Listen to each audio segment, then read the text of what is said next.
Nous sommes le vendredi 25 février 1994. Une Clio noire dévale la colline du Mont des Oiseaux sur les hauteurs de Hyères dans le département du Var. La voiture finit sa course en klaxonnant dans la caserne des pompiers située au pied de la colline. Les pompiers découvrent à bord un homme blessé grièvement par balle à la cuisse gauche et une femme inanimée touchée par plusieurs impacts de balles dont 2 en plein cœur. Ils tentent de la réanimer, sans succès. À 20h12, le médecin de permanence déclare le décès de Yann Piat, député de la 3e circonscription du Var. Elle avait 44 ans. Pour la première fois dans l'histoire de la Ve République, une députée vient d'être assassinée dans l'exercice de ses fonctions. L'exécution du député ressemble fort à un contrat. Il faudra tout d'abord déterminer à qui profite le crime.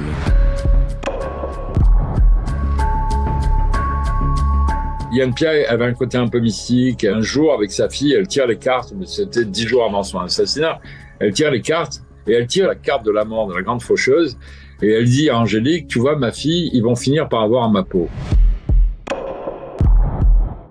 Fait inédit, les élections législatives de 1986 se déroulent sur un mode de scrutin proportionnel. Une volonté du président François Mitterrand pour affaiblir la droite afin d'éviter une défaite annoncée. Conséquence directe, une trentaine de députés du Front National, le parti dirigé par Jean-Marie Le Pen, font leur entrée à l'Assemblée. Parmi eux, Yann Piat, élu dans la 3e circonscription du Var. Yann Piat, 38 ans, se dit volontiers filleule de cœur de Jean-Marie Le Pen. Elle pense rassembler les voix de l'extrême droite dans un département qui a donné l'année dernière quelques-uns de ses meilleurs scores au Front National. Ça a été une sorte de déflagration, parce que cette circonscription que tout le monde croyait acquise à la gauche, boum, bascule du côté du Front National grâce à Yann Piat. Yann Piat est né Yannick Marie en 1949 à Saigon pendant la guerre d'Indochine. Sa mère est auxiliaire de l'armée, son père, parachutiste, meurt au combat lorsqu'elle a 5 ans. Sa mère sympathise avec un jeune journaliste de l'organe du corps expéditionnaire, Jean-Marie Le Pen. Quand elle parlait de Jean-Marie Le Pen, c'était le grand-oncle, c'était le parrain, c'était le bienfaiteur, c'était une figure paternelle qu'elle avait jamais vue. Que Jean-Marie Le Pen ait favorisé son ascension au sein du Front National, ça c'est évident. C'était sa chouchoute, c'était sa protégée. Je me suis engagée en politique, bien sûr parce que je le connaissais, mais surtout parce qu'à l'époque, les valeurs qu'il défendait, la façon dont il parlait de la France, par exemple, me convenaient. J'ai signé, voici quelques instants, le décret prononçant la dissolution de l'Assemblée nationale. Pour retrouver une majorité parlementaire, François Mitterrand décide de dissoudre l'Assemblée nationale. Cette fois, pas de proportionnel lors des élections. Le Front National conserve un seul siège dans l'hémicycle, celui de Yann Piat. Quand les médias dessinent la carte des élections législatives de 88, c'est très rouge ou rosé, c'est un peu bleu, et puis il y a une tache noire sur la 3e circonscription du Var. Et c'est Yann Piat. Journée sans temps mort pour Yann Piat. Une séance de photos avec ses 2 filles. Un petit coup de peigne. Allez, ah non, basta, ça suffit. J'ai autre chose à faire. Et il faut répondre aux journalistes de la presse locale.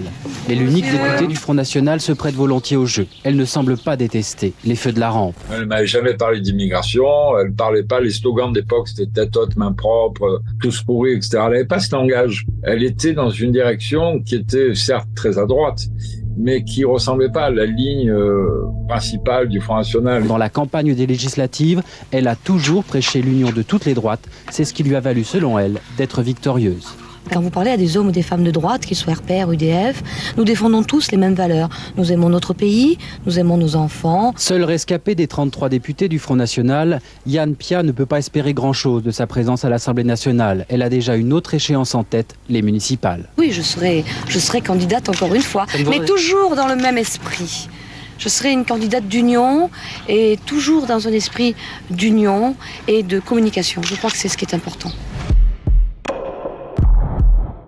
Monsieur Durafour crématoire, merci de cet aveu. Durafour crématoire, un vocabulaire auquel Jean-Marie Le Pen semblait avoir renoncé. Ce qui, vous vous en doutez, provoque ce matin une avalanche de réactions indignées. Après cette déclaration, Yann Piat prend ses distances avec son parrain. La députée du Var affiche de plus en plus des positions à l'écart de la ligne du parti frontiste. Elle commence à parler de féminisme, d'égalité des hommes et des femmes au travail. Elle dit qu'elle reviendra jamais sur l'avortement. Je vais continuer à me spécialiser dans les affaires sociales, m'attacher en particulier au problème des personnes âgées et des handicapés. Vous savez, je pense que les femmes ont une approche plus pragmatique pour ces fonctions et il n'y a pas de raison qu'elle soit absente là aussi. Et tout le monde disait, mais elle n'est pas facho, cette femme. Elle parle du droit des femmes, elle parle d'écologie, elle parle de social. Après avoir voté en faveur du RMI, le revenu minimum d'insertion, ancêtre du RSA, Yann Piat est radié du Front National. Il n'y a rien de plus insupportable de savoir que celui qui te tue, qui te plante un poignard dans le dos, c'est celui quasiment qui t'a élevé, quoi. Et je pense que là, elle en a souffert de ça. J'aimais Jean-Marie, j'ai détesté Le Pen en faisant de la politique avec lui. À la fin de l'année 1988, Yann Piat se rapproche de l'UDF, parti de centre-droit fondé par l'ancien président de la République, Valéry Giscard d'Estaing. C'est un éléphant dans un magasin de porcelaine. C'est une femme, c'est une grande gueule, elle est charmante, elle est audacieuse, elle parle aux gens et ça ne passe pas. Cette femme, c'est un pétard. Enfin, c'est plutôt une bombinette qui va exploser à la gueule des notables du département du Var. Yann Piat s'engage contre la corruption qui gangrène l'attribution des marchés publics dans le département. Elle conteste plusieurs projets immobiliers comme l'extension de l'aéroport de Toulon-Hyères. Elle s'oppose également à la réouverture d'un casino et milite pour la fermeture des bars et discothèques situés sur le port de Hyères après 2h du matin. Elle gagne le surnom de Jeanne d'Arc. Ça ne vous déplairait pas d'avoir une mairie comme Hyères, par exemple ? Ah, c'est une ville magnifique, superbe. Ce département-là commence à devenir vraiment un département mafieux. La mafia, elle repose sur 3 piliers. Il y a le pilier politique. Le deuxième pilier, c'est le monde économique, c'est-à-dire c'est le chef d'entreprise. Des chefs d'entreprise qui sont très très proches du pouvoir politique. Et le troisième pilier, c'est le système des voyous. Et le système des voyous, c'est ce qu'on appelle la famille Fargette. Surnommé Le Grand ou encore Savonnette pour sa capacité à échapper à la police, Jean-Louis Fargette règne sur le milieu varois depuis le début des années 70. Il possède des boîtes de nuit, des bars, pratique l'extorsion et le racket. Il entretient des liens étroits avec Maurice Arex, le président du Conseil général du Var, qui a le pouvoir de valider les projets immobiliers dans le département. Chaque fois qu'un marché est passé entre un homme politique et une entreprise, il y a une enveloppe de plusieurs milliers de francs, millions de francs, et qui va être versée au clan Fargette. Touchée par des incendies criminels, des attentats à la voiture piégée et des règlements de compte, la station balnéaire gagne le surnom de Hyères-les-Bombes. On est dans cette période absolument inimaginable de la guerre des machines à sous qui sont placées dans les bars. Et donc, il y a les gens qui commencent à s'entretuer. Et là, les mafieux disent, on va aussi faire main basse sur les restaurants, sur les pubs, sur les hôtels, sur les campings, sur les résidences de vacances, etc. Et tout ça avec l'assentiment du pouvoir politique. Réélu député pour la 3e fois d'affilée en 1993, Yann Piat annonce son intention de se présenter à la mairie de Hyères. Mais l'élu doit faire face aux menaces du milieu varois. Des hommes de main du clan Fargette perturbent l'un de ses meetings. Sa permanence est plastiquée. La députée reçoit même des menaces de mort à son domicile. Comme ils comprennent qu'elle va être à la fois députée et maire, là, ils pètent les plombs. Je peux même vous dire qu'elle recevait chez elle des petits cercueils au nom de ses enfants. Décembre 93, 25 février, pendant 2 mois, ça va être le calvaire de Yann Piat. Le 25 février 1994, peu avant 20h, Yann Piat quitte sa permanence avec son chauffeur pour regagner sa villa. Dans un virage de la colline du Mont des Oiseaux, elle aperçoit une moto. Soudain, le passager de la moto tire sur la voiture, faisant exploser la vitre arrière. La moto se porte à hauteur de la Clio. Le passager tire à plusieurs reprises, touchant mortellement la députée.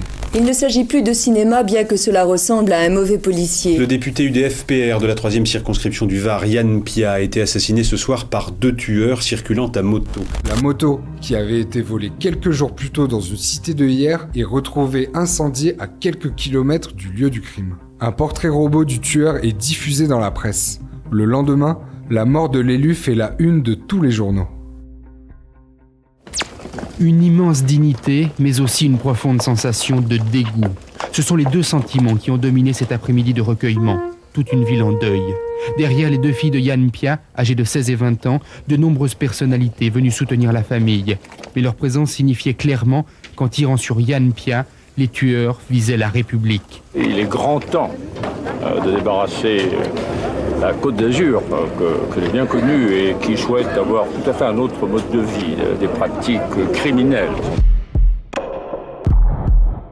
L'affaire du meurtre du député Yann Piat prend une toute autre ampleur ce matin, le jour même de ses obsèques. En effet, à l'aube, les policiers ont opéré un vaste coup de filet afin d'interroger 26 personnes qui seraient des hommes politiques et des hommes du milieu d'Hyères, de Toulon et du département du Var. Dans ce vaste coup de filet, 2 proches de Joseph Cercia, vice-président du Conseil général du Var et ancien proche de Yann Piat, sont mis en examen pour assassinat. Ils seront finalement relâchés. Sachez qu'aujourd'hui, la politique, pour moi, c'est un dégoût. J'avais un autre idéal, celui-là, je l'ai perdu. Quelques jours après les obsèques, le notaire de Yann Piat dévoile à la presse une lettre écrite par la députée 2 ans avant son assassinat à ouvrir seulement en cas de mort suspecte. Dans cette lettre, elle évoque plusieurs noms comme Daniel Savastano, un bandit marseillais, Jean-François Barrault, ex-conseiller général du Var, Jean-Louis Fargette, le parrain toulonnais assassiné en Italie en 1993, mais aussi Maurice Arex, le président du Conseil général du Var, et Bernard Tapie, alors candidat aux élections cantonales à Marseille. Vous avez été convoqué à l'hôtel de police déjà ou pas, Bernard Tapie? C'est une obsession, vous. C'est une obsession. Bon. La guerre de la Bosnie, c'est pas moi non plus. Moi, je dis que la piste politique tournera en eau de boudin. On se dispute dans ce département et dans le Midi, on ne se tue pas. 2 journalistes mettront en cause Jean-Claude Gaudin, président du conseil régional de la région PACA, et François Léotard, ami de la députée, maire de Fréjus et ministre de la Défense. J'ai fait un travail d'enquête. Qui n'est pas remis en cause, à votre avis, qui ne sera pas remis en cause? Il sera difficilement remis en cause par nos détracteurs. Dans l'incapacité de prouver leurs informations, les 2 journalistes seront finalement condamnés pour diffamation. 3 mois après l'assassinat de la députée, les enquêteurs obtiennent une information cruciale grâce au témoignage d'une jeune délinquante. Les policiers identifient les voleurs de la moto ayant servi le soir du meurtre et remontent la piste de la bande du Macama. Charles Pasqua, la mafia existe-t-elle en France? Non, je ne le crois pas. En tous les cas, pour le moment, nous n'avons aucun élément qui nous permette de le dire. A-t-on dit alors un peu trop vite que la mafia était impliquée dans l'assassinat de Yann Piat? Oh oui, ça, je crois que c'est tout à fait faux. Au mois de mai 1998, le procès des assassins de Yann Piat s'ouvre devant la cour d'assises du Var. Dans le box des accusés, ils sont 7 à comparaître. 6 têtes juvéniles dans un box d'assises. Accusé d'avoir piloté la moto, Marco Di Caro, 24 ans, il se présente comme portier. Lucien Ferry, 26 ans, sans profession, suspecté d'être le tireur. Dans leur tête, ils se disent, si on tue un député, ça va être le début de notre carrière de grands voyous. Ils sont violents, ils utilisent des armes, ils ont fait brûler des restaurants, ils ont saucissonné des gens pour leur piquer, ils ont fait ce qu'on appelle aujourd'hui le homejacking. Et donc ils se disent, on va devenir les rois du pétrole. L'aîné, Gérard Final, 53 ans, le commanditaire présumé, il se présente comme commerçant. Gérard Final, c'est le cran au-dessus. Il est patron d'un bar qui s'appelle le Macama, c'est un bar à la mode. Il se dit, c'est moi qui vais devenir le patron du milieu hiérois. Fargette est mort, maintenant c'est moi, je vais devenir l'un des caïds par lequel on sera obligé de passer si on veut ouvrir un restaurant, un établissement de nuit. Je vais toucher des pots de vin à droite et à gauche. Et puis, Final, c'est lui plus gros qu'il n'était. C'était un petit coq et il voulait devenir le grand coq dans la grande cour, la basse-cour des voyous. Gérard Final et Lucien Ferry sont condamnés à la réclusion criminelle à perpétuité. Marco Di Caro a 20 ans de prison. 4 autres accusés sont également condamnés à de lourdes peines. Un patron de bar qui souhaite asseoir sa place dans le milieu, des jeunes qui veulent monter dans la hiérarchie mafieuse, une thèse qui paraît bien légère au regard des investigations menées à l'époque et du contexte politique délétère. Chaque année, dans le cimetière de Bormes-les-Mimosas, l'association Yann Piat rend hommage à la députée assassinée il y a 30 ans. Merci à tous d'avoir regardé cette vidéo, j'espère qu'elle vous a intéressé. Si c'est le cas, n'hésitez pas à mettre un like et à vous abonner. Ça prend que 2 secondes, mais c'est super important pour nous. Si ce genre d'histoire vous intéresse, je vous mets le lien de l'épisode consacré à Rita Atria. C'est l'histoire tragique d'une adolescente sicilienne qui a osé dire non à la mafia. Avant de vous laisser, je voudrais remercier Claude Ardite pour son témoignage, ainsi que toutes les équipes de Brut qui m'ont aidé à réaliser cet épisode, en particulier Théo au montage, Sophie à la documentation, et je vous dis à très vite pour une nouvelle grande histoire.